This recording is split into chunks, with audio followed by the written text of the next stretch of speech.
What in the Emperor's name is going on with the current Returned Primarchs in the Warhammer 40,000 narrative? Now, for anyone who knows me, I'm a massive fan of Primarchs. I welcome them coming back to Warhammer 40,000. I know there's some people out there that absolutely hate the idea of Primarchs coming back to 40k, and I get it. I understand their grievance with it. Now, for me, Primarchs coming back was a massive thing. It was an amazing thing. But lately, I think Games Workshop has really dropped the ball. There's so many stories, narrative, content out there that they could be talking about with the current Return Primarchs, but we're just not getting it. Instead, like, they're just jumping to the next Primarch and bringing it back. And even though I love Primarchs returning, I really do think that is the wrong road to go down. So let's jump in and let's get waffling all about this. So I want to start with the elephant in the room, and that is the Loyalist Primarchs that have currently returned to the Warhammer 40,000 setting, and my grievance with what's gone on so far. So when Guilliman returned, I thought it was great. I thought it was fantastic. It should have been Rogaldorn, but that is another subject for another time. So we had this epic story of Guilliman returning. We had his conversation with the Emperor and stuff like that. He made the Indomitus Crusade. He sent these fleets out, and we've been fighting, we've been battling, retaking the stars, etc., etc. I thought that narrative was great. I thought it started very, very strong. You had Magnus there, you had Mortarion there, you had the Plague Wars that happened, which again I thought were very, very strong, very, very good narrative stories.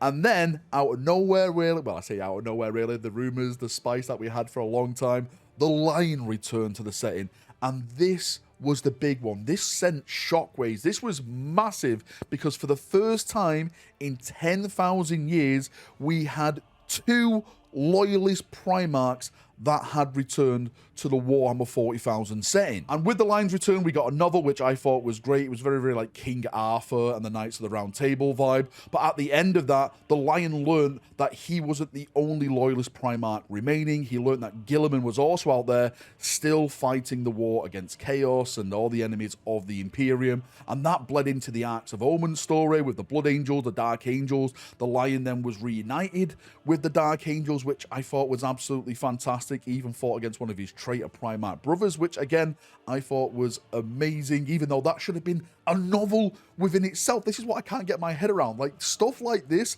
they were putting like little blurbs of like text in like the Arcs of Omen campaign books, where this should have been a fully fleshed out novel. I think this is one of the big problems. They're telling stories in like passage of text rather than full-fledged novels. And the majority, I would argue, of Warhammer 40,000 fans are lore junkies, just like myself. We love to sit down, read a book, or listen to a book, in my case, in like an audible book.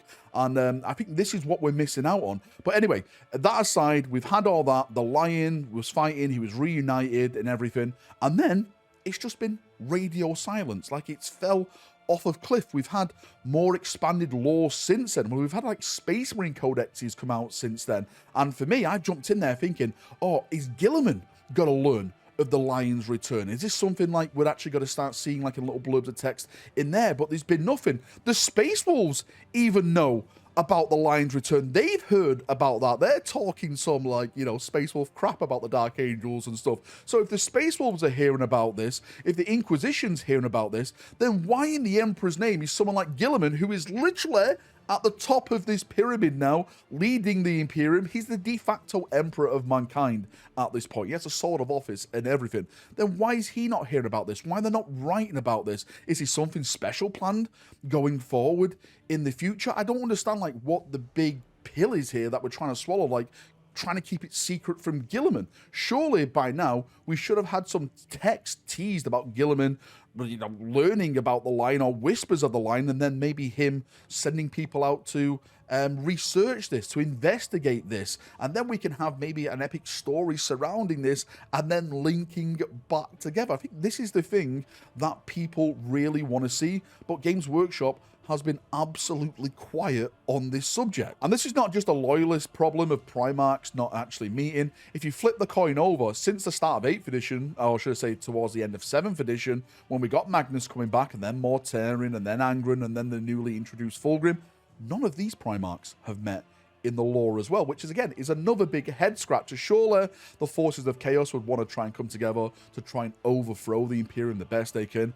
and then they can start stabbing each other in the back. But then again, chaos is chaos, so maybe they just want to keep like their god-aligned stuff to god-aligned stuff. But I think that is a big tragedy as well. Like, we haven't had a Demon Primarch novel of like Fulgrim talking to Angron, or Angron talking to Mortarion, Mortarion talking to Magnus, something like this. These are the things that I personally would want to see. I'm sure some people would disagree with that, but I think these are the main stories that should be being put into books, that should be put into like narrative passages, but we're simpler just not getting stuff like that. I think what Games Workshop are doing, they're just looking at this from a marketing standpoint. And again, I love Primarchs coming back to the setting, but I feel like it is getting a little bit tiring when it's like, okay, Angron's back, and then Fulgrim's back, like there's some big hype about it, and then all of a sudden it just goes silent, and then it's on to the next Primarch coming back. I really wish that Games Workshop would go in and flesh these returning Primarchs out more and more. More stories, more narrative,